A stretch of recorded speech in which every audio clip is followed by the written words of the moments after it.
दोस्तों, supreme court में कई सारी चीज़ों का ज़िक्र होता है और कुछ ऐसे भी मामले पहुँचते हैं जिसमें कभी पुलिस को तो कभी याचिकाकर्ता को फटकार लगाई जाती है।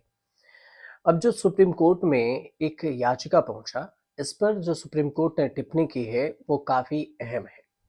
आप कभी कोर्ट में या फिर खबरों में ये ज़रूर सुनते होंगे कि शक के आधार पर पुलिस ने अरेस्ट कर लिया और उसे दोषी करार देने के लिए सबूत पर सबूत पेश किए जा रहे हैं। अब इसी को लेकर जो सुप्रीम कोर्ट ने टिप्पणी की है उसका जिक्र जरूरी है। एक मामले को लेकर सुप्रीम कोर्ट ने कहा कि केवल अनुमान या साक्ष्य अधिनियम की धारा 106 का सहारा लेना किसी मामले में अभियुक्त को दोषी ठहराने के लिए पर्याप्त नहीं है। जस्टिस बेला एम त्रिवेदी और जस्टिस प्रसन्ना बी वराले की जो पीठ है, इन्होंने अभियोजन पक्ष को परिस्थिति जन्य साक्ष्य के आधार पर मामले में अन्य परिस्थितियों को साबित करने के लिए अपना दायित्व तो पूरा करना होगा। इस बात का जिक्र क्या कहा कि ठोस और पुख्ता सबूत भी पेश करके आरोपी के अपराध को संदेह से परे साबित करना होगा। अब हाल ही में जो दिए गए एक फैसले में सुप्रीम कोर्ट ने 2006 में फिरौती के लिए अपहरण और हत्या के एक मामले में अशोक भोई को बरी कर दिया और एक अन्य आरोपी बरी करने के फैसले को बरकरार रखा।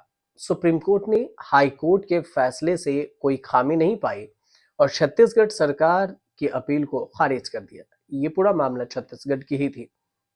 डेक्कन हेराल्ड की रिपोर्ट के मुताबिक पीठ ने ये कहा कि यह सच है कि इस तर्क पर न्याय निष्फल नहीं बनाया जा सकता। एक निर्दोष को दंडित करने की अपेक्षा 100 दोषियों को छोड़ देना बेहतर है, क्योंकि अ, काल्पनिक संदेह के आधार पर क्या आप सिर्फ शक के बुनियाद पर दोषियों को छोड़ देना कानून के अनुसार न्याय नहीं है।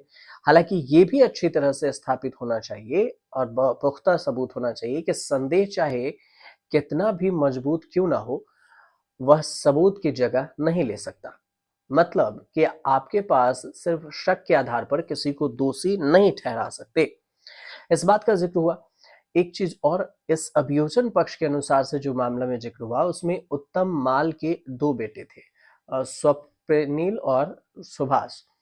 घटना के दिन स्वप्निल कहीं चला गया था और उत्तम माल ने अपने दूसरे बेटे सुभाष को उसे ढूंढने के लिए भेजा और कुछ समय बाद स्वप्निल घर वापस आ गया, लेकिन सुभाष वापस नहीं आया।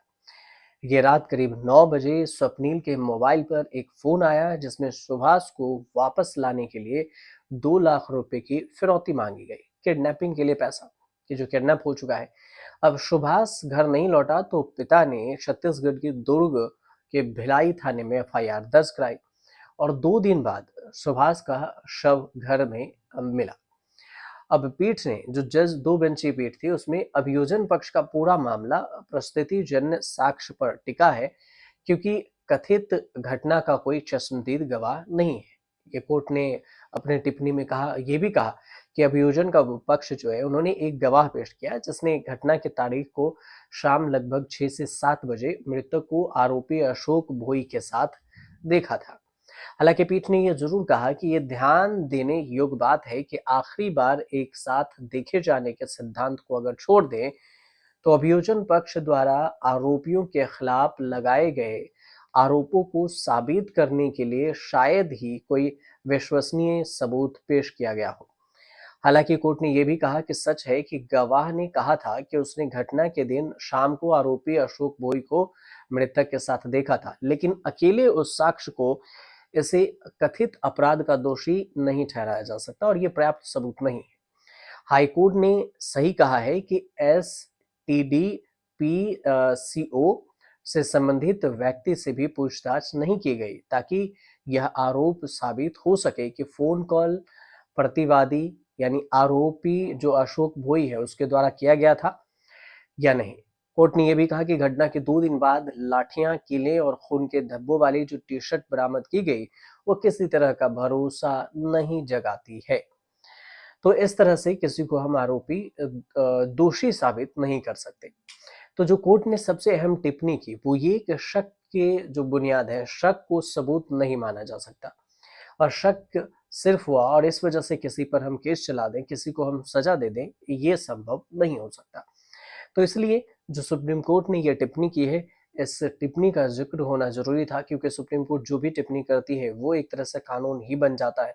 तो अब कोई भी केस होगा तो इस टिप्पणी का भी ज़िक्र किया जा सकता है। फिलहाल आपको जानकारी अगर सही पहुँच रही हो तो हमारे चैनल को सब्सक्राइब कीजिए, शेयर कीजिए और कमेंट कीजिए।